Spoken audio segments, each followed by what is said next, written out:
Sedekah Asy-Syafi'i. Suatu hari Harsamah datang kepada Syafi'i, lalu dia menyampaikan salam dari Amirul Mukminin Harun Rasyid kepada beliau.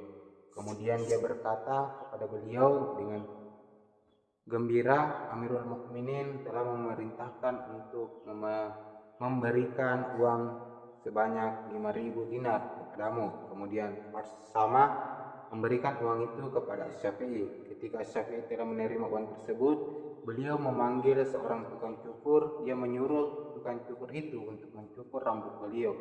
Setelah menyelesaikan pekerjaannya, ia diberikan upah sebesar 50 dinar. Kemudian beliau mengambil beberapa sobekan kain dan meletakkan uang-uang dinar itu dalam beberapa kantong, lalu membagi-bagikan kepada orang-orang Quraisy yang tinggal di Al-Hadrah dan Makkah, hingga beliau kembali dengan hanya membawa uang kurang dari 100 dinar.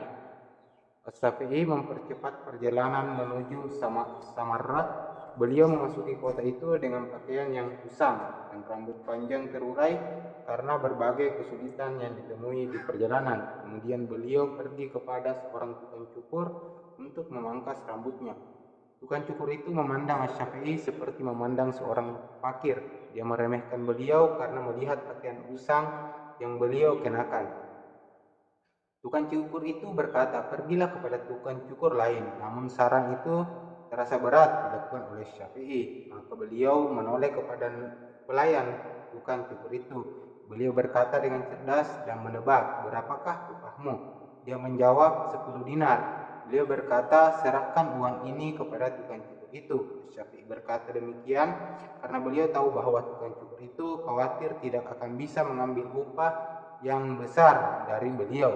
Pelayan itu menyerahkan uang tersebut kepada si tukang cukur. Kemudian Asy-Syafi'i berbalik pergi dan bersyair dengan pakaian yang seadanya, yang seandainya semuanya diganti dengan uang, niscaya uang tersebut lebih banyak daripada uang kain itu.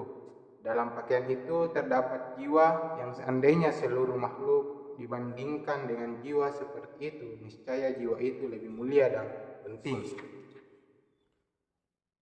Keusangan sarung pedang tidak akan merusak ujung pedang bila ia memang tajam karena ia selalu diasah.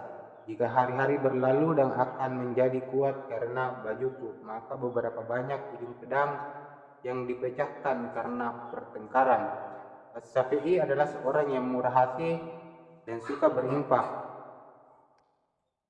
Al-Muzani menceritakan hal itu dengan kata-katanya, "Aku belum pernah melihat seorang yang lebih pemurah dari Asy-Syafi'i. Pada malam hari raya, aku pergi bersama beliau. Aku terus berdiskusi dengan beliau dalam suatu permasalahan, hingga kami tiba di pintu rumah beliau.